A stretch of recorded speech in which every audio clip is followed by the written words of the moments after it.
네, 우리 열왕기상 우리 2장의 말씀 우리 같이 살펴보도록 하겠습니다. 2장 1절부터 12절까지의 내용입니다. 우리 같이 교독하기로 하겠습니다. 다윗이 죽을 날이 임박함에 그 아들 솔로몬에게 명하여 가로되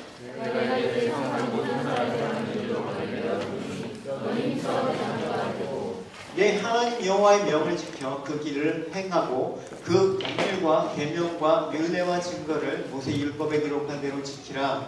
그리하면 내가 무엇을 하든지 어디로 가든지 형통할지라. 여호와께서 이를 위하여 말씀하시기를 만일 내 자손이 그 길을 삼가하고 성품을 말하여 진실이 앞을 행하면 이스라엘 왕의 오를 사람이 내게서 끊어지지 않으리라 하신 말씀을 확실히 얘기하시라. 다윗이 그 열조와 함께 누워 자서 다윗성에 장사되니 다윗이 이스라엘 왕의 40년간 헤브론에서 7년을 치료하였고 예루살렘에서 30년을 치료하였다. 솔로몬이 그 아비 다윗의 위에 앉으니 그 나라가 심히 견고하니라. 우리가 1장의 내용을 살펴보면 아도니아가 아비 다윗이 노쇠한 틈을 타는 노쇠에서 국정을 잘 돌보지 못한 틈을 타면서 반역을 일으키죠. 그래서 이 반역 가운데 나단과 바세바의 노력과 또 다윗이 그것을 제거함에 따라서 하나님께서 지명하신 솔로몬이 이스라엘 왕으로 등극하는 그 과정이 1장에 기록되어 있습니다. 그리고 2장은 이제 한 시대를 풍미했던 다윗의 일생이 드디어 막을 내리는 그 시점에서 우리가 살펴볼 그런 내용입니다. 여러분, 이 시간이 우리에게 언젠가는 다가오겠죠. 그 인생의 막을 내리는 그 시점에서 다윗의 모습을 한번 살펴보았으면 좋겠습니다. 죽음을 앞두고 다윗은 솔로몬에게 왕으로 나아가야 될 길에서 유언을 하는 그 장면입니다. 그래서 오늘 본문에 단어 언급을 안 하겠지만 솔로몬을 향한 다윗의 유언의 내용 크게 두 가지로 나눌 수가 있습니다. 첫 번째는 하나님에 대해서 행할 일에 관한 내용입니다. 그래서 하나님에 대해서 행할 일이란 한마디로 뭐냐면 하나님의 명령을 잘 지켜서 준행하라. 한마디로 말씀을 잘 지켜라. 그리고 순종해라. 하나님 명령을 잘 지켜서 순종하면 너의 길이 순탄할 것이다. 형통할 것이다. 그리고 너 뒤에 이어서 이제 왕에 오를 사람들이 끊이지 않을 것이다 라는 그 약속을 하시는 것입니다. 그리고 두 번째 유언의 내용은 뭐냐면 사람에 관한 일이죠. 그래서 사람에게 행할 일이라는 것은 다시 과거의 통치 시절 때 통일 신정 왕국에 그 반대를 했던 대적을 했던 그 시므이와 요압을 제거해라. 그래서 너의 왕권이 흔들리지 않도록 굳건히 하라는 그런 명령을 남깁니다. 그리고 또 바실레의 아들들에게 이제 그 은혜를 입었으니까 바실레의 그 아들들에게 은혜를 반드시 갖고 베풀어라. 이런 내용으로 이 2장의 그 다윗의 유언의 그 내용을 살펴볼 수가 있습니다. 그런데 이제 이 후반부의 내용들은 우리가 시간 관계상 다룰 수가 없기 때문에 전반부, 그러니까 첫 번째 부분이 하나님께서 다윗에게 행할 하나님에 대해서 행할 일에 대해서 우리가 세 가지로 살펴보도록 하겠습니다. 그래서 우리 첫 번째 삶의 마지막 자리에 선 그 다윗의 모습을 우리가 한번 살펴보겠습니다. 아까도 말씀드렸듯이 우리가 언젠가는 이때가 올 것입니다. 여러분 각자 그때가 다르겠지만 언젠가 반드시 이때를 거쳐야 되겠죠. 자신을 향해서 죽음이 점점점 가까워오는 그 시점임을 다윗은 인지하고 있었습니다. 그래서 1절을 여러분 같이 읽어보도록 하겠습니다. 시작. 다윗이 죽을 날이 임박함에 그 아들 솔로몬에게 명하여 가로되. 죽을 날이 임박함에라고 얘기했습니다. 열왕기상 그 시작은 1장 1절에 어떻게 시작하죠? 다윗이 왕이 나이가 많아 늙었다라고 시작을 하고 있습니다. 그러니까 이제 2장은 그 노쇠여 점점 죽음의 자리에 점점 더 시간이 흘러가고 있음을 보여주고 있는 것입니다. 아무리 불세출의 영웅이라고 했을지라도 다윗도 역시 인간인지라 세월의 흐름을 막을 수가 없는 것이죠. 우리의 육신의 한계를 반드시 경험하게 되는 것이죠. 2절을 보면 그래서 다윗은 솔로몬에게 이렇게 말하고 있습니다. 우리 같이 읽어보도록 하겠습니다. 시작. 내가 이제 세상 모든 사람의 받은 길로 가게 되었으니 너는 힘써 대장부가 되고. 예, 아들에게 이렇게 말하는 그 느낌, 그 분위기는 어떻습니까? 죽음에 대해서 그의 자세가 어떠한지를 엿볼 수가 있습니다.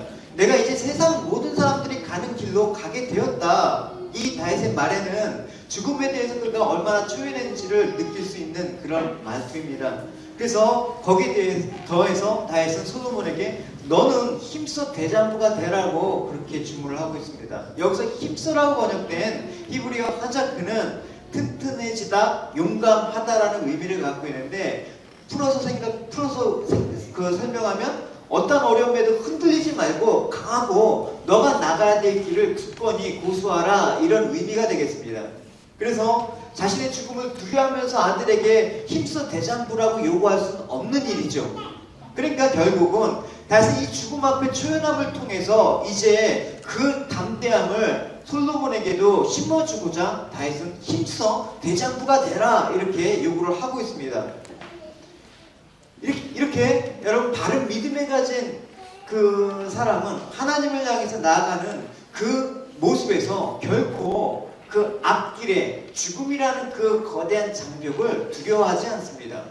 죽음을 두려워하지 않는 모습들은 우리가 성경에서 믿음의 사람이라면 공통적으로 찾아볼 수가 있는 부분이기도 하죠. 신약의 대표적으로 사도 바울의 모습을 통해서도 우리가 알 수가 있는 것이죠. 그가 고린도 교인에게 이렇게 말한 적이 있습니다. 우리 같이 읽어보도록 할게요. 시작.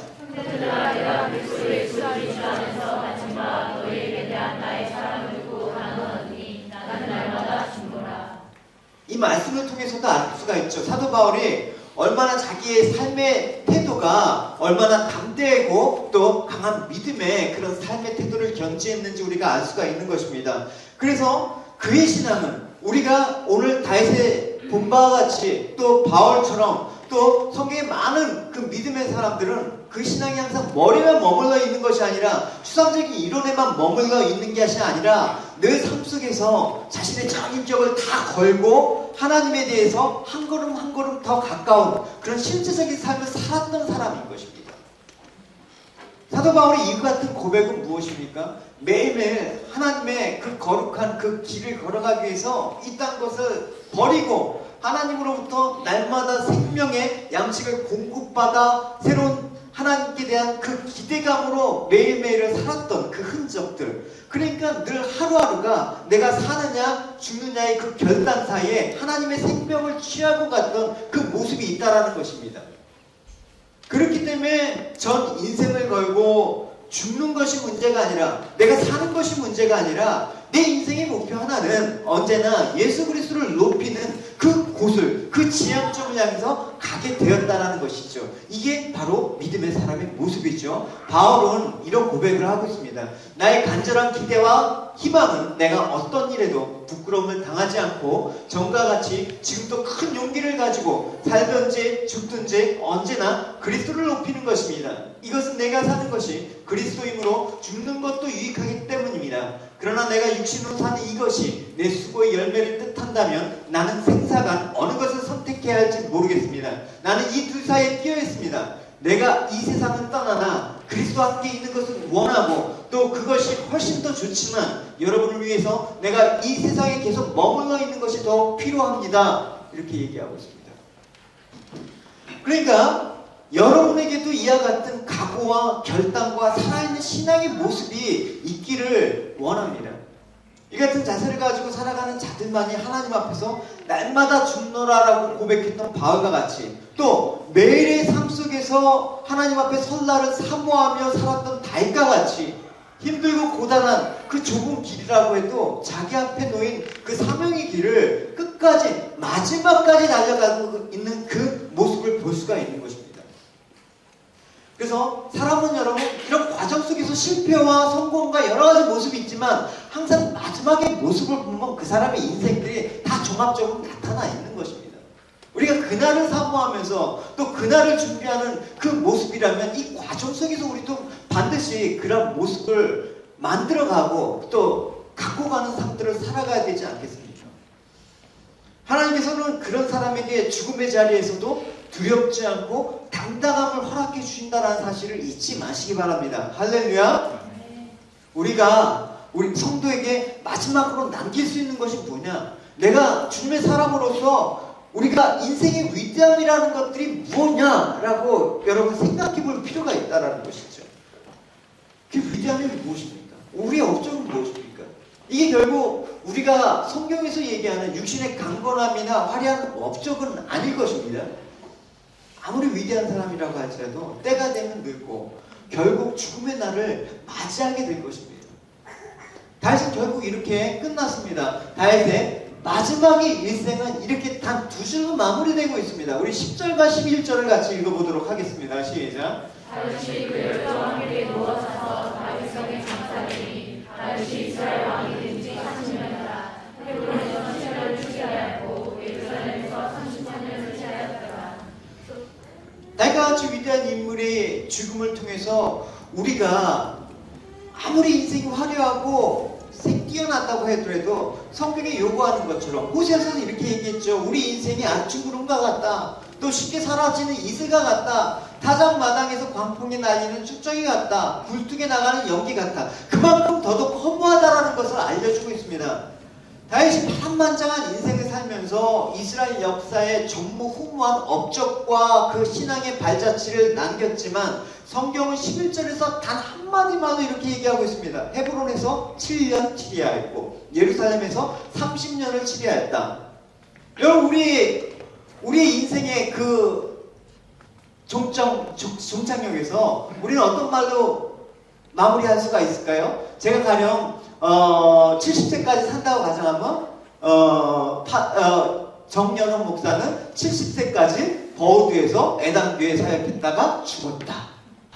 더 이상 없는 거예요, 여러분. 아무리 여러분 수식어를 갖다 봤자 여러분 그렇다라는 것이죠. 그러니까 어떻게 보면 너무나 위대하고 엄청난 업적을 수행했던 다윗의 인적을 이렇게 어울리지 않는 단순한 표현을 갖다 붙이는 이유가 무엇입니까? 그는 어떤 사람이든 어떤 인생을 살아왔건 마지막은 이렇다라는 것입니다. 다 한결같은 공통점이라는 것입니다. 여러분 생각해 보십시오. 누가 마지막에 화려하고 죽음의 자리까지 특별한 사람이 누가 있겠습니까? 죽음의 자리는 공평합니다. 대통령이든 또 가난한 서민이든 공평합니다. 그러니까 가난하건 부하건 높은 자리에 있건 낮은 자리에 처했건 상관없이 죽음의 자리에서는 썩어갈 육체배에는 아무것도 없는 것입니다. 그가 누리던 명성, 부, 업적 그건 다 지나간 과거일 뿐입니다. 그걸 죽은 자리에서 칭송하지는 않습니다. 그래서 성경은 하나님 앞에 우리 인생을 이렇게 얘기하고 있습니다. 주의 목전에선 천년이 지나간 어제 같으며 밤에 한 경점 같을 뿐이다. 우리가 인생이 아무리 찬란해도 한 점에 불과한 그런 인생 가운데 자랑할 게 없다라는 것이죠. 시편 90편에서도 우리 연수가 70이 강건하면 80일자도 그 연수의 자랑은 수고와 슬픔뿐이다. 신속히 간다. 우리 날이 간다라고 얘기하고 있습니다. 어느덧 1년의 절반이 이제 흘러가고 이제 어느덧 내 인생의 황금기 같은 그 청년의 때도 이제 지나가고 그렇게 가는 거 아닙니까? 어느새. 그러니까 짧고 허무한 것이 인생입니다. 아무리 업적을 많이 쌓아도 또 아무리 많은 사람의 존경과 칭찬을 듣는다고 해도 하나님 앞에서는 이렇게 덧없는 인생이 바로 우리라는 그 자각, 깨달음. 그런데 이렇게 잠시 잠깐 누리고 끝마치는 시간 속에서 묻혀져 가는 것이 인생이지만 성경은 이같이 덧없는 인생 가운데서도 하나님을 경외하고 하나님 앞에서 살아가는 인생은 결국 무의미하지 않다라는 것을 우리에게 강조하고 있다는 것이죠. 그게 우리에게 중요한 포인트죠. 다 그렇지만 그렇지 않다는 것이죠. 도대체 무엇 때문에 하나님 앞에서 살아가는 인생이 세상 사람과 다른 것인가? 라는 것들을 알지 못하면 우리는 이 신앙을 하면서도 그 기쁨이 없는 거고 감사가 없고 감격이 없는 것이죠. 그것이 어디서 오는 것입니까? 분명히 믿음의 사람은 죽을 때 알아옵니다. 그것은 내가 어디로 와서 어디로 향하고 있다는 것을 알기 때문에 그렇다는 거예요. 죽음이 두렵지 않다는 것이죠.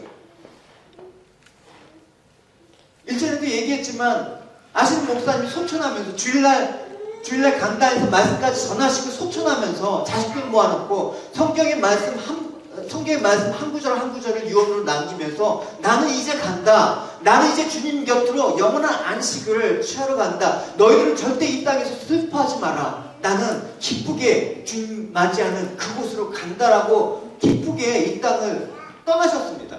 믿음의 사람들은 한결같이 죽을 때 보면 이와 같이 기쁨 가운데 나갈 수 있다는 것을 우리가 경험하게 되는 것이죠. 여러분, 그래서 결혼을 이제 하고 온 주호 형제, 소망자매의 그 가정도 있고, 앞으로 또 결혼할 또 영구 형제, 수연 전도사님 가정도 있지만, 결혼식도 여러분 꼭 참석해야 되지만, 장례식을 여러분 꼭 참석하셔서 우리 인생의 그 마지막 날에 어떻게 살 것이라는 그런 지혜를 여러분 얻으셨으면 좋겠습니다. 할렐루야. 그래서 우리가 인생의 방향을 정확하게 인지하고 살아가는 자는 이 땅에서 잠깐 누리는 그 삶들을 위해서 매진하지 않습니다. 노력은 하고 성실히 살아가지만 그것이 전부인 것처럼 살아가지 않는다라는 말입니다. 유한하고 이 땅에서 끝마치는 것들에 대해서 미련을 두지 않습니다. 이 땅에서 나그네 길 아닙니까? 영원한 하늘의 그 본향, 천국을 향해서 우리는 가는 그 지점에서 반드시 죽음이라는 걸 통과해야 되지 않습니까? 그래서 고린도후서 5장 1절에 이렇게 얘기하고 있습니다. 만일 땅에 있는 우리의 장막이 무너지면 하나님께서 지으신 집, 곧 손으로 지으신 것이 아니고 하늘에 있는 영원한 집에 우리에게 있는 줄 아미라. 그래서 성도에게 있어서 죽음이라는 것은 성경에서 뭐로 표현하고 있냐면 잠을 잔다라고 표현을 하고 있죠. 우리가 볼 때는 죽은 것 같지만 잠을 잔다. 잠에서 깨어나면 여러분 아침이 밝아오잖아요. 그럼 하루가 시작하잖아요. 그런 거예요, 여러분. 내가 지금 죽을 병에 걸려 있더라도, 내가 지금 그런 상황들에 있더라도 난 자는 거예요. 자고 일어나면 내 옆에 주님이 계시다. 그렇기 때문에 죽음은 우리에게 두려운 게 아닙니다. 김민자 선교사님한테 연락이 왔습니다. 이제 위를 다 절개하셨는데 그만 그 위가 그 위암 그 암세포가 그 임파선까지 전이가 되어가고 지금 이제 또 항암 치료를 12번 하셔야 된다고 합니다. 아주 절박한 상황 가운데 있습니다. 통화도 했지만 계속해서 기도해 주셔야 되지만 그분 가운데 느끼는 것은 참 평안하시다. 보통 사람 같으면 세상이 다 무너지고 내가 그렇게 사역을 평생 동안 태국에서 그 영혼들을 위해서 열심히 그렇게 했는데 이게 뭔가라고 그렇게 할 법도 하지만 손 가운데 담대함이 있었습니다. 평안함이 있었습니다. 주님께서 이 땅에서 그 일들을 더 감당하게 해주시면 살 것이고 아니면 주님 곁에 가겠다라는 그 마음들이 우리에게 오히려 더 큰 은혜와 도전이 되는 그런 고백을 들을 수가 있었습니다. 성도에게 있어서 그 죽음이라는 건 무엇이냐? 우리는 죽음에 대해서 두려워합니다. 보통 일반 사람들은 죽음에 대해서 두려워합니다. 죽지 않기 위해서, 살아가기 위해서 발버둥칩니다. 그러나 우리는 그렇지 않습니다. 죽기 위해서 신앙생활을 합니다. 잘 죽기 위해서. 그래서 하나님 영원한 처소에 영접하시는 하나님을 보는 그날을 사모하면서 지금 현재 주어진 그 하나님의 시간을 열심히 살아가는 거, 성실하게 그 일들을 감당하는 거, 우리에게 필요한 그런 모습인 것입니다. 다윗은 그러한 삶들을 살았기 때문에 아들에게 이렇게 살으라 얘기할 수가 있었던 것입니다. 이 같은 인생하고 이 땅에서 유한하고 덧없는 슬픔과 즐거움만을 생각하는 인생이 여러분 같을 수가 있습니까? 과정은 모르지만 종착점에서는 분명한 차이가 있는 것입니다. 그때는 내 인생 후회도 돌이킬 수가 없는 것입니다. 왜냐? 시간은 우리 게 아니기 때문에, 시간은 반드시 우리 의지와 상관없이 흘러가기 때문에.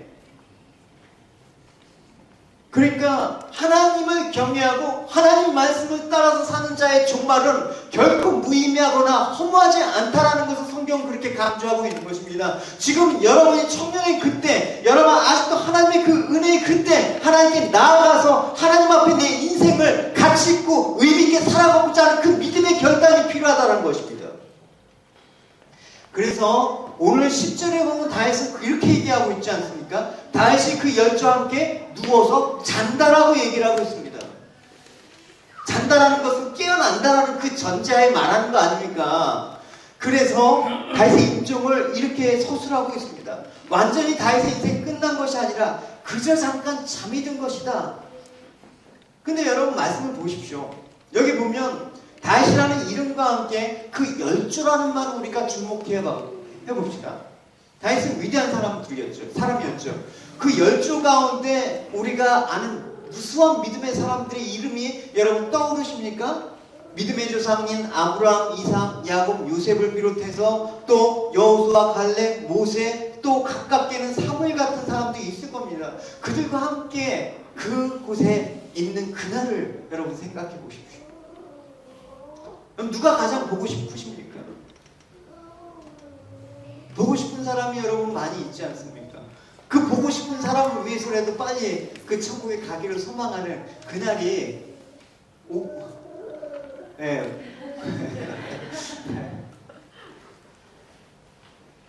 그래서 우리가 어떻게 보면 인생 가운데 죽음을 맞이할 수밖에 없는 우리 인생이 더더욱 허무하다라는 그런 인식 속에서 우리는 다윗이 지금 유언한 시점에 대해서 다윗이 어떠한 사람인가라는 것들을 다시 한번 새겨봐야 되는 것입니다. 성도의 삶들은 하나님 앞에서는 결코 헛되지 않음을 이 시간 여러분 믿음으로 고백하시기 바랍니다. 할렐루야. 하나님께서는 우리 한 사람 한 사람의 그 인생을 하나님의 귀한 것으로 여기시기 때문에 그렇다는 것이죠. 우리 인생을 우리가 아무리 귀하게 여겨진다고 해도 우리는 귀하지 않습니다. 그러나 우리 인생을 하나님께서 귀하게 보신다는 그 사실. 보십시오. 우리 인류 구속 역사에 기록하는 첫 번째 책인 창세기만을 해도 여러분 우리가 알 수가 있습니다. 창세기는 두 부분으로 분류할 수가 있습니다. 어느 부분이냐면 첫째 1장부터 11장까지의 그런 부분이 있죠. 이 부분은 뭐가 나있냐면 인류가 처음에 하나님이 창조하시고 인류가 타락하고 또 인류가 번성하고 죄가 번성하고 홍수 심판과 바벨탑 사건과 언어의 분화와 민족이 생성하는 많은 이야기, 엄청나게 많은 이 땅의 역사가 이 창세기 1장부터 11장까지 기록되어 있습니다. 그 1장부터 11장까지 이야기가 아마 그 12장 이후부터 계시록까지 이야기보다 훨씬 더 많은 세월을 담고 있는 것입니다. 근데 창세기 2부가 어디서부터 시작하면 이제 11장 이후, 그러니까 12장부터 50장까지 이어지고 있거든요. 그 이야기가 뭐냐면 아브라함과 이삭과 야곱, 요셉 이 네 사람의 이야기가 담겨 있는 거예요. 주목해야 될 게 무엇입니까? 어떻게 보면 훨씬 더 큰 시간과 공간의 규모를 갖고 있는 창세기 1장부터 11장까지 분량이 이제 12장부터 50장까지 기껏해 한 가족, 특히 앞에서 언급한 4명을 중심으로 한 이야기의 4분의 1 정도밖에 되지 않는다는 사실 우리는 주목해야 되는 것입니다. 왜 이렇게 분량 차이가 날까요? 물론 여러 가지 얘기를 할 수 있지만 하나님께서 더 관심을 두는 게 무엇인가를 여러분 알 수가 있습니다. 그 사람한테 관심이 있으면 그 사람에 관한 이야기가 더 많지 않습니까? 할 얘기가 더 많지 않습니까? 다시 말하면 하나님께서는 이 우주의 역사보다도 어떻게 보면 하나님 뜻 가운데 살아가는 한 사람 한 사람의 그 일생과 그 삶들을 더 귀하게 여기신다는 것을 우리가 창세기만 보더라도 알 수가 있는 것입니다. 여러분 한 사람 한 사람에게 더 관심과 사랑을 베푸시길 원하신다는 것이죠. 그래서 어떤 사람은 이런 얘기를 해요. 오늘 다시 이렇게 장사되는 부문을 가지고 한 개인이 사라져도 나라는 계속된다. 역사는 계속된다라고 얘기하죠. 맞는 말이죠. 그러나 더 중요한 것은 이 말씀 속에서 하나님 관점이 무엇인지 우리가 소홀히 여긴다라는 사실입니다. 이 말씀대로 되려면 성경은 어떤 역사가 더 기록되어 있어야 됩니까? 이스라엘의 역사보다도 그 세계사에서 가장 중요한 그 위치를 차지했던 그 아수르, 바벨론, 로마 이런 애국 이런 나라들의 역사가 사실 더 많이 들어갔어야 되잖아요. 우리가 일반적으로 학문적으로 배우는 세계사 속에는 이런 나라의 역사들이 많이 있지만 이스라엘이라는 그 조그만 땅덩어리 아무것도 보잘것없는 그 민족의 그 이야기에 왜 이렇게 성경에는 가득 들어가 있을까요? 세계사 시간에 이스라엘에 대해서 이렇게 자세히 구해본 적 있습니까, 여러분? 그러나 하나님의 관점은 그게 아니라는 것이죠.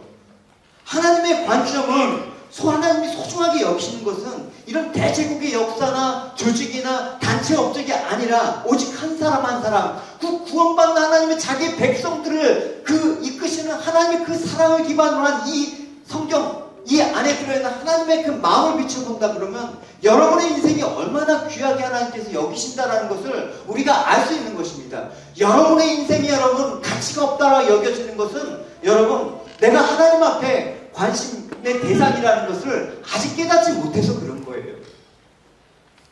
그래서 한 사람을 위해서 한 인격과 한 사람을 각각 구원하시는 분이다.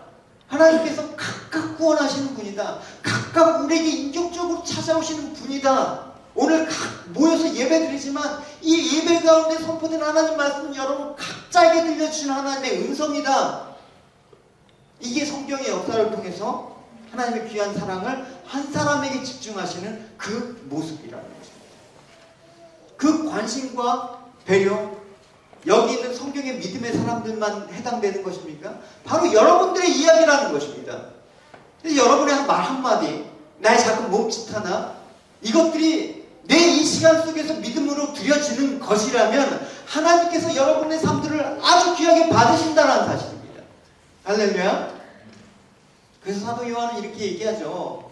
이 세상도 그 정욕도 지나갈 것이다. 그러나 오직 하나님의 뜻을 행하는 이는 영원히 거할 것이다. 할렐루야. 하나님 믿는 우리들이 이 땅에서 다른 이들과 같이 살아가는 모습은 별반 차이 없을 것입니다. 뭐 믿는 사람이나 안 믿는 사람이나 수고하고 슬픔도 당해야 되고 고통을 피할 길은 없지만 결국 이 다윗이 요한한 그 죽음에 임박한 그 마지막 자리에서 어떤 것인가 분명한 극단적인 차이를 보일 것입니다. 그 영원한 차이는 인간으로는 결코 메꿀 수 없는 그런 차이일 것입니다. 아무리 위대한 업적, 아무리 많은 소유, 아무리 좋은 건강, 시간이 흐름에 따라 다 지나가고 사라지겠지만 오직 하나님 앞에 서는 그날 하나님 앞에서 행했던 모든 수고와 충성과 헌신은 하나님께서 다 기억하신다는 것을 알고 여러분들이 영원한 믿음을 가지고 영원한 하나님 말씀의 그 뜻을 행하면서 안식을 누리게 되는 그런 삶들을 준비하는 여러분의 인생이 되기를 축원합니다. 할렐루야. 두 번째, 이제 어떤 유산을 남길까라는 내용이 이제 나오지 않습니까? 흔히 여러분 위대한 사람이나 이 땅에 어떤 특별한 부와 명예가 있는 사람이 임종할 즈음에 사람들은 관심을 갖습니다. 어떤 관심을 갖습니까? 과연 그가 남긴 유언이 무엇일까? 또 그가 남긴 그 상속이 얼마나 될까? 이런 것들이 관심이 있을 것입니다. 과연 다윗은 무엇을 남겼을까요? 우리 3절을 같이 읽어보도록 하겠습니다. 시작. 하나님 여호와의 명을 지켜 그대로 행하여 그 법률과 명령과 율례와 증거를 모세의 율법에 기록된 대로 지키라. 왜냐하면 내가 무엇으로 하든지 어디로 가는지 형통할지라.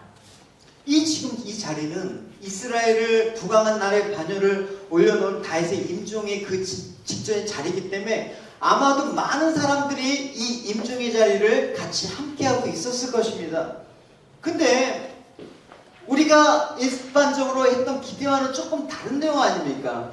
세상에서 기대하는 것과는 좀 다른 내용을 발견할 수가 있을 것입니다. 다윗이 솔로몬에게 이제 부왕인 자신을 위해서 개인적인 업적에 대해서 기념하라. 나를 위해서 좀 기념관도 세워. 내 생각 이런 거 좀 해놓고 좀 박물관도 세워갖고 후세에 좀 기록하게. 이런 말 없죠. 지금 땅이 이르니까 이제 이 강력한 군사력을 바탕으로 영토 확장을 해라. 이 대제국을 우리가 건설해야 되지 않겠냐 아들아. 뭐 이런 말을 할 법도 하지 않습니까? 충분히 지금 그런 위치와 능력이 되지 않습니까? 경제적인 번영.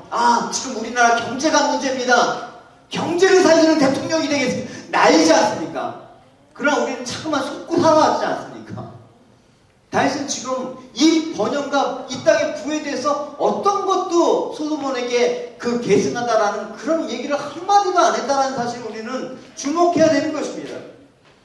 우리가 갖고 있는 기대 유언과는 너무나 다른 내용을 하고 있다는 것이죠. 오직 한 가지만을 요구하고 있습니다. 무엇입니까? 하나님 말씀 잘 지켜라. 하나님 말씀의 길을 행하라. 그 얘기밖에 없습니다. 여기서 언급된 여호와의 명, 그 법률, 계명, 율례와 증거, 모세 율법, 이게 다 같은 의미의 단어를 반복적으로 강조하고 있는 것이죠. 다 무엇입니까?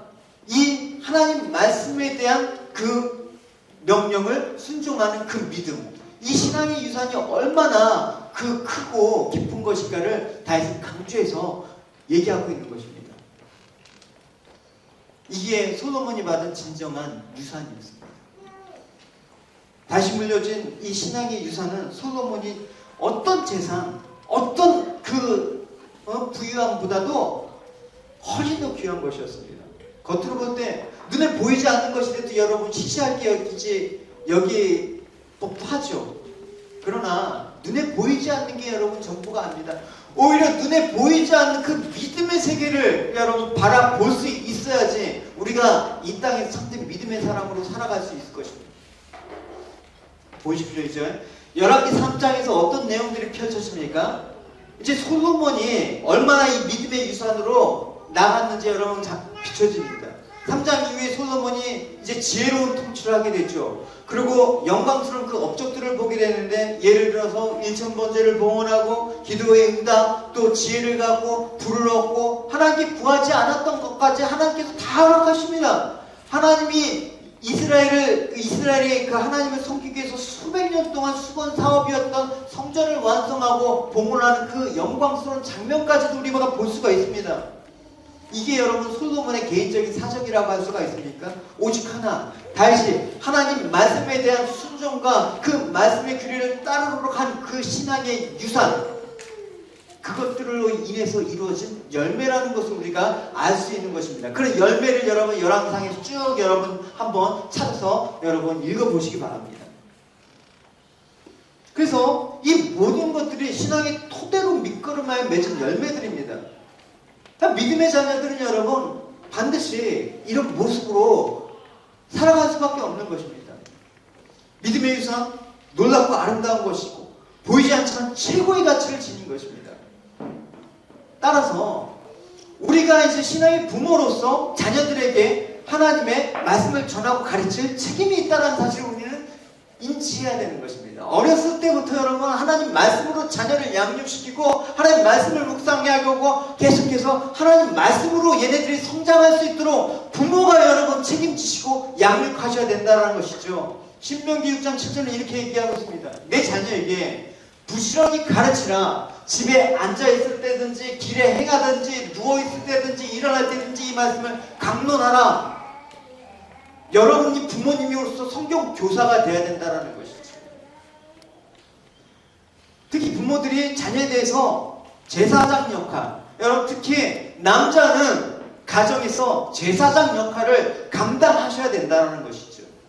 자녀들의 신앙은 하나님 앞에서 바르게 살도록 기도해야 된다는 것입니다. 부모는 자신이 자식이 그 육신적으로 잘 보고 양육해야 될 책임이 있죠. 중요한 문제입니다.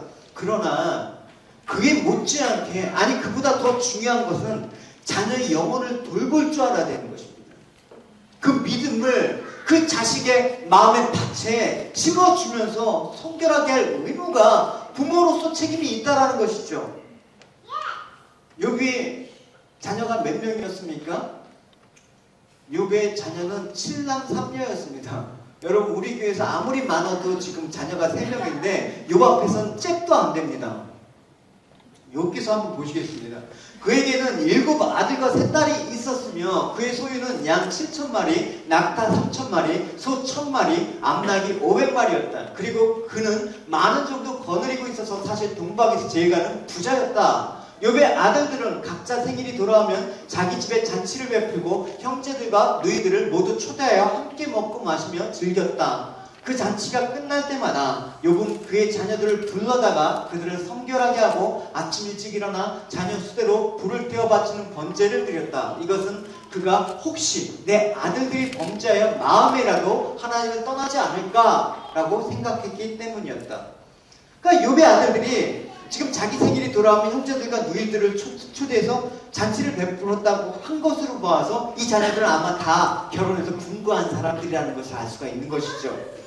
그리고 형제들 간의 우애가 대단히 돈독했다는 것을 알 수가 있습니다. 여러분 분가한 형제 자매들이 내 생일이라고 다 모이는 가정이 여러분 별로 많지가 않죠. 또 일반적으로 볼 때 대체적으로 재물이 많은 집의 자녀들은 재산 상속 문제로 늘 형제들 간에 아웅다웅 다툰 일들이 되게 많습니다. 근데 지금 욥의 가정은 욥은 동방에서 제일 간 부자였다라고 성경이 증거하고 있지 않습니까? 이 욥은 아브람과 동시대 사람이라고 보고 있습니다. 근데 이것은 욥의 자녀들이 그만큼 신앙으로 잘 양육했다는 증거가 됩니다. 또 결정적으로 생일 잔치를 치르고 나면 혹시 죄를 지었을까봐 아침에 자녀들을 불러다가 성결케 하고 명수들 하나님께 제사를 드린 모습에서 얼마나 신앙적으로 이 가정을 세우고자 하는 그런 일들을 잘 감당했는가를 알 수가 있습니다.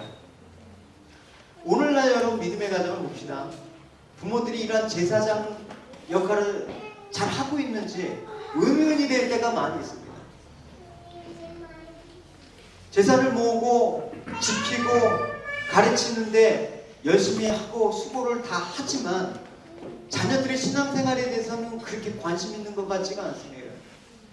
자녀들의 사회적 성공을 위해서 그들의 학교 성적을 위해서 많은 관심을 기울이긴 합니다. 그러나 진짜 그 자녀가 영혼이 잘된 것 같이 범사에 잘 되기를 그 기도하고 신앙으로 양육하는 그런 믿음의 부모를 찾아보기가 참으로 힘들다라는 것입니다. 자녀들이 육체가 어디 아프면 큰일 난 것처럼 자녀가 학교나 학원에 빠지면 난리를 치면서도 정작 우리 자녀들이 영혼이 심각한 병에 걸려서 주일 예배를 안 드리고 찬송도 할지 모르고 기도할지도 모르고 봉사할지도 모르는 그런 일에 대해서는 전혀 무관심한 것입니다. 내 자녀가 지금 하나님과 어떻게 지금 관계 맺음 속에서 성장하고 있는지 전혀 무관심한 게 지금 우리의 부모로서의 모습이 아닌가라는 생각을 해봐야 되는 것입니다. 한국 교회 위기가 어디 있습니까? 지금 표면적으로 나타나는 거? 그거는 여러분 어떻게 보면 큰 문제가 아니에요. 가장 더 큰 문제는 자녀에 대해서 무관심한. 그래서 지금 통계를 보니까 몇 년 사이에 주일학교가 30%나 감소했다라고 통계를 공식적으로 하고 있습니다. 이 공식적인 통계가 30%라면 더 심각한 상황이죠. 인구 절벽이 있기 때문에 교회마다 이제 청년이 없어요. 텅 비어 있습니다. 이거 어떻게 할 겁니까? 여러분은 부모된 그런 위치에서 여러분 자녀에게 어떤 유산을 남기고 싶습니까? 아니 또 우리가 자녀된 여러분들은 부모에게 어떤 유산을 받고 싶습니까? 2000년 전에 루스라에 있었던 한 가정이 있습니다. 이 가정을 모습을 통해서 신앙의 유산을 잘 상속하는 것이 그 자녀에게 얼마나 중요한 건지 우리가 엿볼 수가 있습니다. 그 가정이 어느 가정이었습니까? 디모데 가정이었습니다. 우리가 디모데라는 그 인물을 통해서도 그가 얼마나 믿음의 사람이었는가를 여러분은 알 수가 있지 않습니까? 디모데 가정의 믿음을 추론할 수 있는 이 구절 한 구절을 여러분 보십시오. 같이 읽어봅시다. 자, 이는 내 속에 거짓 없는 믿음을 생각합니다. 이 믿음은 먼저 내 외조모 루시와 내 어머니 유니에게 있었느니 내 속에도 있는 줄을 확신하노라. 디모데가 거짓 없는 믿음을 가졌다고 했는데 이 믿음이 어디서부터 왔다? 외조모, 그러니까 할머니, 외할머니 그 로이스와 그 어머니 유니게 속에 있는 그 믿음으로부터 유전되었다. 이 말은 무엇입니까? 이 거짓 없는 믿음이 3제에 걸쳐서 자신앙이 유산이 전수되었다라는 것입니다. 그러니까 부모가 자녀에게 신앙을 교육하고 그 진리를 인생 가운데 실질적인 부분에서 어떻게 적용해 걸신가를 자꾸만 잘 훈련시켰던 가정임이 여러분 틀림없다라는 것을 알 수가 있는 것이죠. 가정이 여러분 생긴 이유가 무엇입니까? 창세기 2장에서 보듯이 인류 최초의 사회 조직이자 가장 기본적인 그 사회 단위가 가정 아닙니까? 아담이 외로움을 달래고 그를 돕기 위해서 하나님께서 하와를 지으심으로써 이제 비로소 가정이라는 공동체가 세워졌습니다. 하나님께서 가정이라는 공동체가 세워진 다음에 바로 이런 명령을 하셨습니다. 그들에게 복을 주시고 생육하고 번성하여 땅에 충만하라. 이런 명령을 하셨거든요. 그러니까 가정의 의무는, 가정이 해야 될 일은 구성원들 간에 서로 도와서 생육하고 번성하라는 하나님의 명령을 수행하는 게 가장 가정으로서 꼭 가장 기본적으로 해야 될 일이라는 것입니다. 이게 무너지면 가정이 무너지는 것입니다. 하나님 명령을 수행하기 위해서 어떻게 해야 됩니까? 다른 방법이 없습니다. 하나님 명령을 수행하기 위해서는 가정을 세우신 하나님의 뜻에 따르는 것을 여러분 의미하는 것이죠. 이게 바로 무엇입니까? 신앙입니다. 그러니까 가정은 무엇이냐? 하나님에 대한 신앙을 공유하는 거예요. 아버지 하나님이 나의 하나님이다. 구약에 보면 그렇지 않습니까? 어머니 하나님이 나의 하나님이다. 그게 룻기에 나오는 나오미 어머니 하나님의 나의 하나님이니까 나도 하나님을 따르겠습니다라는 그 고백 아닙니까? 그러니까 아버지 하나님은 아버지 하나님이고 나의 하나님은 나의 하나님이 될 수가 없는 것입니다. 이게 가정에서의 신앙의 모습이거든요. 그러니까 이렇게 되려면 여러분, 내가 이 생일 동안에서 지금까지 내가 겪었던 그 하나님을 자녀에게 잘 가르치고 전수해 줘야 된다는 것이죠. 가정에서 자녀와 진지하게 하나님에 대해서, 예수님에 대해서 진지하게 대화를 가져야 되고, 내 인생 속에서 내가 너희만한 때 내가 하나님께서 이렇게 나를 은혜 주셨다라는 그 은혜를 잘 증거해야 되죠. 여러분, 자녀가 우리 아버지를 어떻게 평가하는지 한번 여러분 객관적으로 한번 들어보십시오. 아, 우리 아버지는 돈을 열심히 벌어. 아, 우리 아버지는 열심히 뭘 해. 근데 그 말 속에는 여러분 상당히 뼈아픈 의미가 있는 것입니다. 우리 아빠는 하나님의 은혜를 나한테 다 얘기해줘. 우리 아빠는, 우리 엄마는 예수님이 어떤 분이시라는 것들을 잘 얘기해 주셨어. 이런 소리가 나와야 되는 것입니다. 안 그러면 아버지 신앙 따로, 내 자녀 신앙 따로, 이 자녀가 인격적으로 아직 미숙할 때 여러분 그 하나님은 어디서 배우겠습니까, 여러분? 세상의 영향을 더 많이 받지 않겠습니까?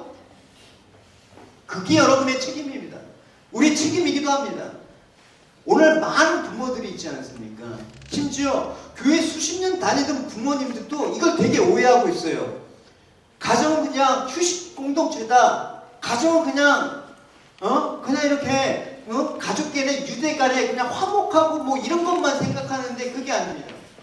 그렇기 때문에 자녀에게 신앙교육은 가정과는 별도로 생각하고 있단 말입니다. 그래서 자녀의 신앙교육을 위해서 교회를 떠넘기는 경우가 다반사입니다. 이혼론적인 개념을 갖고 있죠.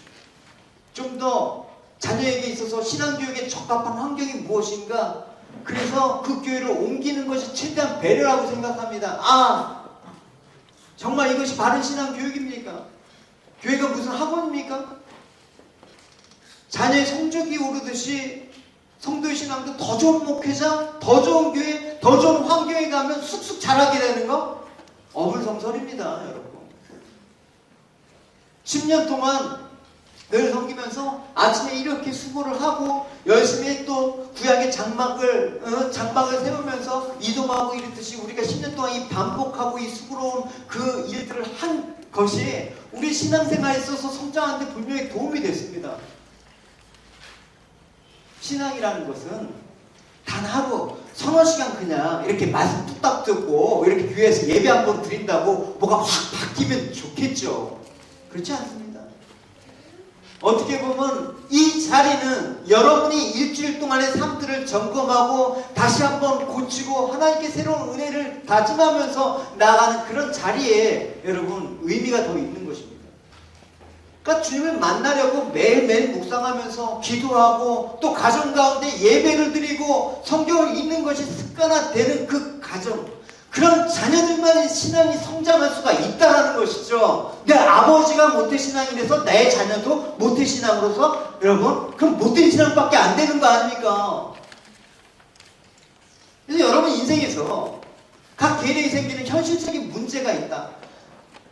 얘네들 고민 많아요, 여러분. 청년 때 이 학생애들 고민 많습니다. 그 고민에 대해서 실질적으로 여러분 가르쳐야 될 하나님 말씀에 대해서 이 고민은 어떻게 성경은 얘기하고 있는 것인가라는 것들을 잘 얘기해 주셔야지 얘네들이 어려울 때마다 세상 가운데 믿음 지키면서 하나님 의지하면서 산단 말입니다. 그게 다 누구의 책임입니까? 그게 교회의 책임입니까? 아니면 이 개인들의, 얘네들 개인의 책임입니까? 아니면 학교 선생님의 책임입니까, 여러분? 여러분들의 책임입니다. 부모인 우리의 책임입니다. 다윗은 지금 이 부모로서의 책임들을 잘 감당했던 그 모습들, 그런 그 시점에서 여러분 유언을 하고 있다는 사실을 여러분 잊지 마셔야 되는 것입니다. 이 모든 것들을 충족시키는 가장 중요한 곳이 어디라고요? 가정입니다, 여러분. 가정이 신앙교육의 가장 핵심이 되는 것이고 거기서부터 출발해야 되는 것이죠. 여러분, 그래서 솔로몬처럼 이제 새로운 내일을 열어나가야 될 또 그 이후의 세대들에게 어떤 것을 남기고 전해질 것인가라는 이 다윗의 유언. 여러분, 우리도 이제 이 다음 세대 얘네들이 어떤 신앙의 모습들을 가지고 살 것인가라는 것들을 잘 전수해야 될 책임이 있는 것입니다. 그래서 예배 가운데 기도하면서 예배 가운데 부모가 분주하면 아이들도 분주해요. 예배 가운데 하나님 말씀을 소중하게 여기는 그 부모라면 아이들도 하나님 역시 말씀 앞에서 순종하면서 자란단 말입니다. 그게 누구 책임입니까? 아이들이 어려서요? 아이들이 철이 없어서? 아이들이 고만해서? 그렇지 않습니다, 여러분. 그 책임이 우리에게 있다는 사실을 인지를 하시고 오늘 다윗이 어떤 모습으로 솔로몬 앞에서 하나님 말씀을 잘 지키고 따를 것이라는 그 간곡한 그 유언의 내용이 우리의 자녀들에게 잘 전수되는 그런 복된 가정이 이루시길 축원합니다. 할렐루야. 그리고 이제 하나님 말씀 잘 지켜라, 순종하라, 여기까지 끝나지 않았습니다. 어떻게 하면 이제 하나님 말씀을 순종하고 잘 지키기 위해서 어떻게 할 것인가라는 구체적인 유언까지 그 내용을 알 수가 있는 것입니다. 그냥 우리 이런 말 할 수 있잖아요. 예배 잘 드려라, 기도 열심히 하라, 말씀 잘 읽어라, 이런 말은 할 수 있는데 어떻게 잘 드리는 건지 몰라요. 말씀을 어떻게 묵상해야 되는지 몰라요. 아이들은 하나님과 어떻게 교제하는지 몰라요. 그거 누구한테 배웁니까? 부모한테. 그래서 다윗은 이러한 모습들을 솔로몬에게, 아들에게 남겨주는 것입니다. 그래서 말씀을 통해서 솔로몬의 세계가 이제 어디까지 자리해야 되며 어디까지 성장해야 되는지 구체적으로 얘기하고 있습니다. 우리 4절을 읽어봅시다. 시작. 여호와께서 이에 대하여 말씀하시기를 만일 내 자손이 그 일을 삼가 마음을 다하고 성품을 다하여 진실을 다하여 생각하면 이스라엘 왕이 오래 사람이 내게서 끊어지지 아니하리라 하신 말씀을 확실히 예언하시리라. 다시 뭐라고 얘기하냐면 여호와께서, 하나님께서 내 일에 대해서 말씀하시기를 하면서 말씀을 주는 배경을 이야기하고 있습니다. 그러니까 다윗이 솔로몬에게 주는 말은 하나님께서 내 일에 대해서 말씀하신 그 내용, 내가 평생 동안에 하나님께서 나에게 함께 하셨던 그 말씀을 전해주는 그런 것들을 실제적으로 얘기했죠. 단순히 어디서 주워들은 이론이나 추상적인 것에서 나온 것이 아니라 지금까지 자기 삶을 통해서 고백하고 경험했던 그 근거로 해서 그 교제했던 그 하나님이 너에게 이렇게 살기를 이제 원하신단다 라고 얘기해 주시는 것이죠. 그래서 다윗은 이 하나님의 말씀을 어떻게 하라고 구체적으로 얘기하라면 삼가, 이 하나님의 말씀을 어떻게 삼가하라는 것입니다. 어떻게 지켜야 될지 구체적으로 얘기해 주는 것입니다. 왜냐하면 이 삼가라는 이 히브리어 샤바라는 것은 지키다, 준수하다, 보존하다 그런 뜻이죠. 그러니까 큰 주의를 갖고 아주 집중해서 그 말씀을 해가는 것입니다. 흘려듣지 않고 말씀을 그렇게. 그러니까 부모가 하나님 말씀을 아주 삼가하면서 지키는 모습들을 보여준다면 자녀들은 하나님 말씀을 가볍게 여기지 않습니다. 성경은 아무리 좋은 신앙, 또 아무리 특별한 은혜를 체험한 사람일지라도 자기를 삼가하지 않고 다스리지 않으면 결국은 하나님을 배반하고 떠나게 된다라는 그 경고의 내용들을 담고 있습니다. 우리가 경험했던 하나님, 은혜, 이것들이 평생 갈까요? 그렇지 않습니다. 삼가라는 그 말에 여러분 의미를 잘 새기시기 바랍니다. 그래서 시편에 이렇게 얘기하고 있죠. 청년이 무엇으로 그 행실을 깨끗해 하리까? 주의 말씀을 따라 삼가할 것이다. 내가 전심으로 주를 찾았사오니 주의 계명이 떠나지 않게 하소서. 내가 주께 범죄하지 않으려고 하여 주의 말씀이 내 마음에 두었나이다. 삼가했다라는 것이죠. 범죄하지 않기 위해서 내가 받은 은혜들을 지키기 위해서 삼가했다라는 것이죠. 오늘 예배 시간에 나에게 주신 말씀을 삼가하면서 일주일을 살았다라는 것이죠. 이것이 삼가하지 않을 때 그 마음과 행실을 지킬 수가 없습니다. 왜? 세상에 그 더러운, 그 죄악된 그 오염물질이 우리 안에 날마다 물려오는데 삼가하지 않고 그것들을 어떻게 지킬 수가 있겠습니까? 이스라엘 역사뿐만 아니라 세계 역사 속에서 가장 지혜롭고 부유한 왕으로 꼽히는 이 솔로몬의 생애를 보십시오. 하나님의 주신 그 지혜와 축복의 말씀들이 있었고 아버지의 다윗 왕으로부터 아름다운 신앙이 유산이 있었습니다. 그래서 이 모든 것들이 이스라엘을 통치하고 또 그 왕으로서의 그런 자리를 감당하기 위해선 아주 중요한 자산이 되었다는 것은 틀림없습니다. 그리고 실제적으로 통일 왕국 이후에 솔로몬 때 이스라엘의 전성기를 맞이했죠. 근데 이게 끝까지 갔으면 좋았는데 아쉽게도 불행하게도 솔로몬은 자기가 이룩한 부흥의 역사에 매몰되어서 번영과 축복의 근원이신 하나님을 삼가지 않았습니다. 쉽게 말해서 잊어먹었다는 것이죠. 하나님을 경외하면서 자신을 삼가야 된다는 가르침을 잊어먹은 것입니다. 그 결과 하나님을 버리게 된 것이고 나라의 번영이라는 명목하에서 이방 여인들과 통혼하게 되고 결국 그 여인들을 기쁘게 하기 위해서 하나님을 위해서 지은 성전까지도 온갖 우상으로 가득 차게 하는 그런 죄악을 범하게 되었던 것입니다. 이 모든 죄악들은 자기를 삼가지 않았던 무죄죄와 방종으로 기인된 것입니다. 은혜가 좋다고요? 삼가지만 그 은혜가 여러분 방종이 된다는 사실을 잊지 마시기 바랍니다. 은혜만 하는데 삼가했을 때 삼가라는 그 영어를 들어보면 그게 컨트롤이란 말이죠. Be controlled by yourself. 그래서 자기를 삼가하는 것과 관련해서 바울은 이렇게 얘기하고 있습니다. 뭐라고 얘기하냐면 내가 내 몸을 첫 복종케 하면 내가 남에게 전파한 후에 자기가 도리어 버림이 될까 두려워함이로다. 내 몸을 친다라는 말이에요. 내 몸을 쳐서 복종케 한다. 그걸 삼가한다. 이 말은 고대 노예가 노예를 굴복시키기 위해서 채찍으로 내려친다는 그 의미였거든요. 그러니까 고대 채찍은 우리가 흔히 보는 그 가지고 된 그 정도가 아니에요. 그 채찍 끝에 날카로운 가시나 납덩어리 같은 것이 달려있어서 한번 내리칠 때마다 살점, 여러분 패션 오브 크라이스트 영화 보셨죠? 살점이 뛰어나가고 뼈를 긁어내는 그런 아픔을 초래한다는 것입니다. 그러니까 바울은 어떤 의미에서 얘기하냐면 자기를 삼가하기 위해서 피와 살을 도려내는 그런 각고의 심정과 노력으로 삼가했다라는 것이죠. 절제라는 그런 것들이 성령의 열매 가운데 왜 맨 마지막에 있습니까? 절제하지 않으면 하나님께서 주신 모든 것들이 다 허무하게 만드는 은사가 우리에게 있지 않습니까? 그래서 사도 베드로도 이렇게 얘기하고 있습니다. 근신하라 깨어라 너희 대적 마귀가 우는 사자와 같이 두루다니며 삼키자를 찾는다. Be self-controlled라고 얘기하고 있습니다. 너 자신을 삼가하라 절제하라 그렇게 얘기하고 있습니다. 자기를 삼가하지 않으면 마귀밥이 되는 건 십상입니다. 여러분 마음 놓고 지금 신앙생활하고 계십니까? 하나님 신뢰하십니까? 정말 하나님의 은혜를 삼가한다면 하나님 말씀에 따라 삼가하면서 여러분 우리가 주님 앞에 날마다 그렇게 나가는 여러분이 되셔야 된다는 것이죠.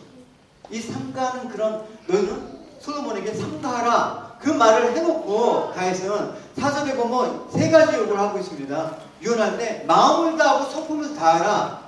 이제 하나님 말씀이 너희 내적인 심령에 자리 잡게 하라 그 말을 하고 근데 거기서 머물지 않고 또 어떻게 하냐면 그 말씀이 내리 잡고 있는 것으로 끝나지 않고 그 내 앞에서 행해야 된다. 결국 이 마음속에 있는 너희들의 신앙이 실질적으로 삶으로 표현돼야 된다. 이렇게 얘기하고 있습니다. 그럼 마지막으로 이제 이스라엘 왕이 오를 사람이 내게서 끊어지지 않을 것이다 라는 말씀에서 너희 후손들, 너희 미래의 그런 세대들까지 하나님의 말씀을 지켜 순종할 수 있도록 너가 힘을 다해야 된다는 것을 얘기하는 것입니다. 쉽게 말해서 너희 자녀들에게 말씀을 잘 가르쳐야 된다라고 얘기를 하고 있는 것입니다. 여러분 사람들 중에 흔히 우리가 하나님의 약속, 언약이라고 생각하는데 하나님의 언약은 신실하시죠. 반드시 하나님의 계획대로 이루어지시죠. 근데 그 언약을 누리는 그 축복을 받는 건 그 언약에 순종할 때만이 가능한 것입니다. 그러니까 내가 불순종해도 하나님의 언약은 이루어진다. 그러나 내가 불순종할 때 하나님이 그 언약으로 인해서 약속된 풍성한 축복은 이루어지지 않습니다. 언약을 중요하죠. 그 언약을 이루는 데 있어서 우리의 순종과 우리의 헌신들이 여러분 얼마나 중요한지 우리는 간과하고 있는 적이 많이 있죠. 그래서 하나님께서 내게 약속 주셨으니까 저절로 이루어지겠지? 잘못된 생각입니다. 왜냐하면 하나님께서 우리의 의지와 노력을 반드시 또 사용하시거든요. 그래서 성경에 나타나는 믿음의 사람들 보면 하나님의 약속의 성취를 개인적인 삶에서 경험한 사람들입니다. 약속을 전해 듣고 가만히 앉아서 하나님이 하시겠지 하면서 그냥 기다린 사람이 한 명도 없었습니다. 특별히 여호수아는 그것들을 너무나 잘 설명해 주고 있죠. 여호수아가 우리가 아는 것처럼 하나님 백성들이 하나님께로부터 받은 땅을 차지하기 위해서 뭘 한 책입니까? 정복 전쟁에 관한 얘기를 하고 있지 않습니까? 하나님이 가나안 땅을 약속했지만 너희들이 하나님 만군의 하나님 여호와를 의지하면서 전쟁을 통해서 얻어야 된다라는 그 반드시 그 얘기를 담고 있지 않습니까? 하나님께서 그 땅을 주시면서 그냥 살라고 주시지 않습니다. 그 땅을 취하기 위해서 순종하면서 싸워야 되는 것을 말씀하고 있습니다. 이스라엘 백성도 하나님의 약속만 기억했을 뿐만 아니라 그 약속을 자기 삶 속에서 체험하며 성취하기 위해서 목숨을 바치고 싸웠다라는 것이죠. 이게 바로 믿음의 사람들의 그 일대기 삶들이 성경에 기록되어 있습니다. 사도 바울은 그래서 이렇게 얘기를 하고 있죠. 내가 이 모든 것을 이미 얻었다라는 것도 아니며 완전해졌다는 것도 아닙니다. 다만 그리스도 예수님을 나를 위해서 마련하신 상을 받으려고 계속 달려가고 있습니다. 형제 여러분, 나는 그것을 이미 얻었다고 생각하지 않습니다. 그러나 한 가지 일만은 분명히 하고 있습니다. 즉 뒤에 있는 것을 잊어버리고 앞에 있는 것을 잡으려고 그리스도 예수님 안에서 하나님이 위에서 나를 부르신 부름의 상을 얻으려고 목표를 향해 달려가고 있습니다. 우리가 신앙생활이 이 정도면 하나님 다 완전히 마쳤습니다 하면 얼마나 좋겠습니까? 죽는 날까지 여러분 이런 삶들을 살아야 된다는 것이죠. 우리가 하나님의 약속을 믿는다고 하면서 그 성취를 위해서 우리가 아무것도 하지 않는다면 하나님 역시도 우리에게 약속을 이루시겠지만 그 약속의 성취를 맛보게 하시지 않을 것입니다. 하나님께서는 우리에게 하나님의 약속을 믿는다는 입술의 고백뿐만 아니라 그 약속을 이뤄나가기 위해서 여러분의 생명과 여러분의 힘을 다 쏟으면서 수고하는 그 살아있는 믿음의 삶들을 원하신다는 거죠. 그래서 히브리서 11장 10절에서 11절 이렇게 얘기하고 있습니다. 하나님은 공정하셔서 여러분이 이미 성도를 도왔고 지금도 계속 도우면서 보여준 여러분의 행위와 사랑을 결코 잊지 않으십니다. 우리는 여러분이 이와 같은 열심으로 희망에 대한 확신을 끝까지 간직하시기 바랍니다. 그러므로 게으르지 말고 믿음과 인내로 약속된 것을 받는 사람들을 본받으십시오 라고 얘기하고 있습니다. 우리가 인내하면서 하나님의 약속을 붙들고 지켜나가는 사람들에게 하나님께서 능력 주시고 그 약속이 그들의 삶의 현실이 되도록 축복하실 것입니다. 할렐루야.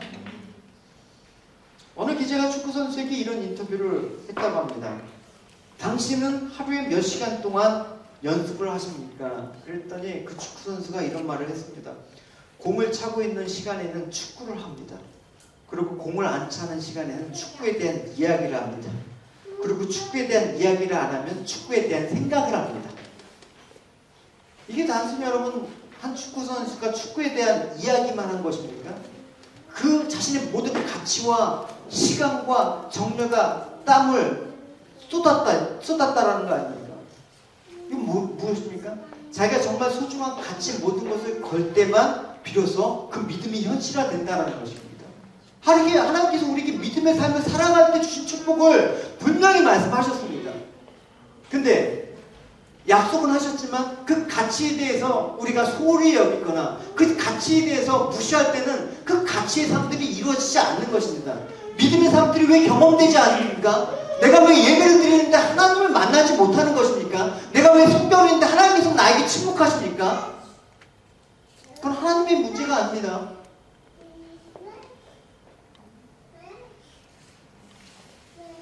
그래서 오늘 다윗의 유언이 정말 현실화되었을까요? 솔로몬이 아버지 헤비톡 하시는구나 뭐 이렇게 하실지도 모르죠. 근데 솔로몬은 잘 경청했습니다. 왜? 그 증거가 12절에 나타나 있죠. 같이 읽어봅시다. 시작. 솔로몬이 그 아비 다윗을 위에 앉으니 그 나라가 심히 유언 뒤에 솔로몬이 다스린 이스라엘이 심히 견고해졌다. 믿음이 현실화되는 그 모습을 우리는 확인할 수가 있습니다. 근데 삼가하지 않았기 때문에 진리의 터 위에 나라가 세워지고 하나님의 계명에 순종할 때 나라가 견고히 세워질 수 있다는 사실을 성경은 얘기하고 있습니다. 대통령이 아무리 여러분 뛰어나다고 해서 대통령이 바뀐다면 새 시대가 올 것 같습니다.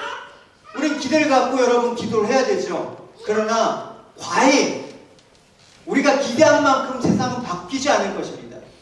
왜? 우리는 계속 겪어왔기 때문에. 단 하나, 하나님 말씀 안에서 나라가 세워지고 하나님 말씀 안에서 순종할 때 하나님께서 그 나라를 견고히 세우실 것이라는 이 약속은 우리에게 있는 것이죠. 집이 견고하게 세워지려면 터가 튼튼해야 되듯이 이스라엘이 견고하게 선 것은 그 말씀의 터가 견고했기 때문에 이 다윗의 유언에 따라서 왕국이 이제 세워졌기 때문에 가능한 것이죠. 마찬가지입니다. 우리 가정이 튼튼하게 원하십니까? 우리 나라가 튼튼하게 원하십니까? 우리 교회가 온전해지고 튼튼해지길 원하십니까? 우리 역시 견고하고 흔들리지 않는 삶의 터전 위에 건설을 해야 되는 것입니다. 그건 혹시 무엇입니까? 그리스도의 아니십니까? 예수 그리스도의 그 견고한 반석 위에 우리의 인생과 우리의 모든 가치를 세워 나갈 때 하나님께서 그 터를 튼튼하게 해주신다는 것이죠. 물론 여느 인생과 마찬가지로 환난과 풍파를 만날 수가 있죠. 그러나 든든한 터 위에 세워진 그 집은 어떠한 환난이나 풍파 속에서도 흔들리지 않고 견고한, 그 요동하거나 흔들리지 않은 견고함을 나타낼 수가 있습니다. 예수님께서 말씀하셨죠. 같이 읽어봅시다. 시작. 누구든지 나의 말을 듣고 행하는 자는 그 집을 반석 위에 지은 지혜로운 사람 같으니 비가 내리고 창수가 나고 바람이 불어 그 집에 부딪히되 무너지지 아니하나니 이는 지초를 반석 위에 놓음이므로. 여러분의 인생이 어디에 기초를 지금 두고 있습니까? 성경에는 주님 자신이 우리의 터가 된다고 분명히 말씀하고 있습니다. 할렐루야. 솔로몬이 통치 전반기에는 다윗의 유언을 따라서 하나님의 말씀 위에 터를 세웠기 때문에 그 나라가 견고했지만 삼가하지 않았기 때문에. 그러니까 지금 우리 삶 속에 지금 견고한 하나님 말씀 속에서 세워져 나간다고 할지라도 여러분 평생 그 견고함을 잃지 않기 위해서는 매일매일 여러분 주님과의 그런 교제와 주님의 터 안에서 여러분 세워나가셔야 된다는 것이죠. 이까지 건물이 여러분 우리의 방주가 될 수 없습니다. 그래서 여러분의 신앙을 예수 그리스도 위에 세움으로써 어떤 어려움 가운데 흔들리지 않고 또 그 믿음의 역사를 이뤄나가며 지키면서 여러분의 자녀들에게 또 다음 세대들에게 잘 여러분의 그 믿음을 전수할 수 있는 축복이 여러분 가운데 있기를 바랍니다. 할렐루야. 우리 말씀을 이제 맺도록 하겠습니다. 다윗이 죽음이 임박되는 시점에서 왕이 계승자인 솔로몬에게 남긴 유언에 대한 내용을 우리가 하나님에 대한 부분들을 살펴보았습니다. 이 핵심적인 내용을 여러분 잘 기억하시기 바랍니다. 하나님 경외하고 하나님 말씀에 순종하라는 이 말씀, 그리할 때 순종, 그리할 때 형통할 것이다라는 이 말씀을 잘 기억하고 흘려보내지 않기를 바랍니다. 다윗의 유언은 인간 다윗으로서 파란만장한 생애를 드러내죠. 지금까지 하나님과 함께 하셨던 그 많은 순간들을 그 짧은 죽음의 순간 앞에 하고 있습니다. 그러면서 나의 하나님이 너의 하나님이 되길 원합니다. 할렐루야. 이 아이들이 우리가 내 아빠, 내 엄마가 믿는 하나님이 나에게도 그 하나님이 되기를 원한다는 그 소원이 생기길 원합니다. 우리도 언젠간 다윗처럼 늙게 되겠죠. 언젠간 다윗처럼 사랑하는 자식 앞에 유언을 해야 될 때가 있습니다. 제가 2년 전에 사고 당할 때 사실 죽음에 대한 건 두려워하지 않았습니다. 기뻤습니다. 사실 솔직히 얘기하는데 드디어 주님을 보게 되는 거구나. 근데 한 가지 염려가 있었어요. 내 자식한테 유언을 안 남겼네. 그런 생각은 얼핏 나더라고요. 그러니까 평상시에 여러분 갑자기 우리가 어떻게 될지 모르잖아요. 그러니까 평상시에 여러분 그 하나님 말씀에 그 내가 날마다 유언을 남긴다라는 심정으로 자녀를 가르치고 양육하면 이 자녀는 삐뚤어 갈 수가 없어요. 이 자녀는 세상으로 갈 수가 없어요. 우리의 자녀들이 그런 자녀가 되기를 소원합니다. 할렐루야. 너 아직도 교회 다니는 이런 말을 듣는 이 세대 가운데 나는 영원히 교회를 다닐 거냐. 그래서 우리가 사랑하는 자식 앞에 지금 힘이 좀 있지 않습니까? 아버지의 권위나 위험이 있지 않습니까? 말 안 들으면 적당한 제재도 가할 힘이 있지 않습니까? 늙어보십시오 여러분. 늙어보십시오 여러분. 과연 그런 힘이 있는가? 점잖게 위험 있는 목소리로 야 하나님 말씀 잘 들어 이러지도 못할 것입니다. 내 몸 하나 감당할 수 없는 그 누워서 이제 하나님의 부름을 받는 그날에 여러분 어떻게 얘기하고 만약 오늘이 그날이라면 여러분 무슨 말을 해주실까요? 무엇을 준비하면서 여러분 말을 할까요? 마지막 날에 여러분 진실해야 되지 않습니까? 아니 진실할 수밖에 없지 않습니까? 마지막 날에 거짓말하는 사람이 어디 있겠습니까? 그날만은 진실해야 되는데 우리가 매 마지막 날이라는 그 마음을 갖고 진실하게 자녀에게 해줄 수 있는 그 말이라는 것이 무엇일까? 라는 생각을 가지고 이제 우리 자녀를 잘 양육하는 여러분이 되시길 바랍니다. 할렐루야! 내가 경험했던 하나님을 남겨주시는 여러분이 되길 바랍니다. 내가 하나님을 경험했던 그 하나님의 은혜를 증거하는 여러분이 되시기 바랍니다. 그 하나님이 아니면 살아계신 하나님이 나에게 느껴지지 않습니다.